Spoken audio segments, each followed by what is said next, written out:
Time travel, or at a minimum the ability to manipulate time, has been in Dragon Ball since the Namek saga, and since then we have gained a pretty solid understanding of how it works and what the rules are. But it can be a little confusing, so in today's video I'm going to try and break it down and explain just how it all works, as well as a breakdown of just where everything may fall over the timeline. Before we get into this video, guys, I'm trying to hit 1,000 subscribers before Christmas. Currently I am on 968 subscribers. I know it's hard to see in that, and hopefully there's a little bit more, but I'm recording this at the same time as one of my other videos. So if you guys would please, it would be greatly appreciated if y'all could just hit that subscribe button. I know the video quality is bad, I normally have a better camera, and I'm shooting this in a closet because that's how my life has turned out right now. So if you guys could please hit that subscribe button, it would be greatly appreciated. So first off, let's quickly go over the rules of time travel. Rule number 1, it is forbidden for humans to alter time. The Galactic Patrol considers it a punishable offense for humans to travel and control time and place it within the confines of galactic law. That time cannot be manipulated in any form. And Gowasu, as well as Whis, have even said that mortals manipulating with time can have grave and oftentimes unforeseen consequences, like planets being destroyed that were originally not meant to, since time is supposed to only move linearly. But then rule number 2, only gods are actually allowed to travel through time, and they take that actually very seriously. But that is pretty much it. 2 rules, and like in most cases, they are pretty much either ignored or broken completely throughout the series. But now that we know the rules, we can get into the methods, and we've seen 3 different methods of time travel in the series, all of which have had their own rules and ways that they work. Those 3 being beings with time manipulation abilities, 2, machine time travel, and then 3, item time travel. So let's go ahead and get into explaining these 3. So starting off with beings with time travel abilities, we've actually only seen 3 beings throughout the series that can manipulate time through techniques. The first of which being Goldo, who had the ability to freeze time as long as he was holding his breath, basically using it to catch opponents off guard or to run away, since he is not really strong enough to use energy attacks while freezing time, since it takes up too much energy.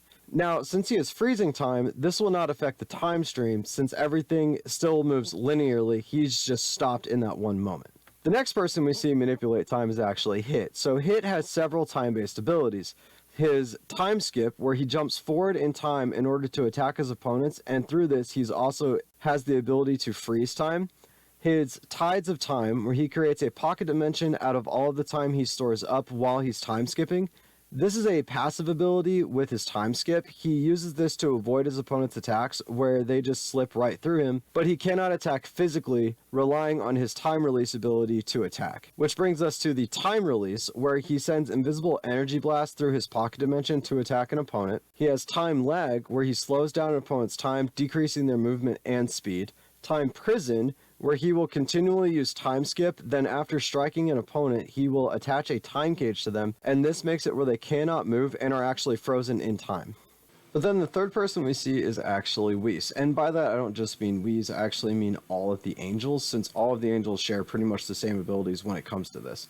So Whis has 2 time-based abilities. The first of the abilities is to straight up travel through time. We see him do this in order to create a new timeline for future Trunks and Mai to return to, and this might actually have just been the time rings, but he kind of implies that this is just something he could do. And then secondly, they have the do-over ability, and this is an ability possessed by all angels in order to train and basically clean up after their destroyers. With this ability, he can go back in time up to 3 minutes and undo events that take place. Now first off, Whis is a god, and he deemed it appropriate to change the past and create a time ring. And I will get into that in a minute, so not technically breaking the rules, and his do-overs don't seem to create any alternate universes, although they could, and we just don't actually get to see it, but they most likely just create like kind of like closed-end time loops that don't affect the linear movement of the timeline. Or you could kind of say that it's more of just like a clip in which like the time where their destroyer actually destroys the planet or whatever they were destroying accidentally just never gets destroyed. It's kind of like a weird way, and I think they just kind of didn't want to mess with like, oh crap, he's just creating more time rings.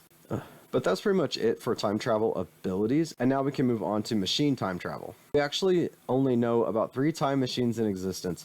The one used by Trunks, the one made by the people of Universe 12, and the one made by Omori and Jaco the Galactic Patrolman, and they all work a little differently from each other. So Omori's time machine can only freeze time because it was actually imperfect, and that's basically all you need to know about that one. But then Trunks' time machine, so his time machine can bring you forwards and backwards in time. When you go back in time, it will only bring you back to the main timeline. When you do this, it will effectively create a separate reality than the time you came back from, with the main timeline getting a new future and the time you came back from remaining the same. Now, what we don't know is if it can take you to a different universe, since we never see it used that way. You guys want it? Luna's going to be in the video. So then we have the Universe 12 time machine. So this time machine works a little differently than Trunks' time machine. See, the people of Universe 12 were the first mortals in the multiverse to figure out time travel, and subsequently, they are the reason the time rings were made. But we'll get to those in kind of a second. And thus, their time machine is a little more advanced. See, we never actually get to see this time machine go through time, but we can assume that it would essentially function the same as Trunks' time machine. What we do know is that this time machine can for sure move from one universe to the other, with Zamasu using it to search across the multiverse for someone who shared his ideals, ultimately finding himself, which is, whatever. Finally, we have item time travel, or the time rings. So the time rings come into existence the moment a past event has been altered, resulting in a new universe. With the first example being the Universe 12 time machine. When this happened, a silver time ring will be created. Then green rings will be made for all of the branching timelines off of that universe. They are kept and maintained by the Supreme Kais of the universe, who will use them to observe events or correct disturbances to the main timeline, and are the main beings to use them. Unlike the time machines, using the time rings will not create an alternate timeline, probably since they do not affect the linear progression of the time. Thus, they are actually a much easier, safer, and far more direct form of time travel. So now time rings have 5 abilities. 1, to take you to the future, pretty much self-explanatory.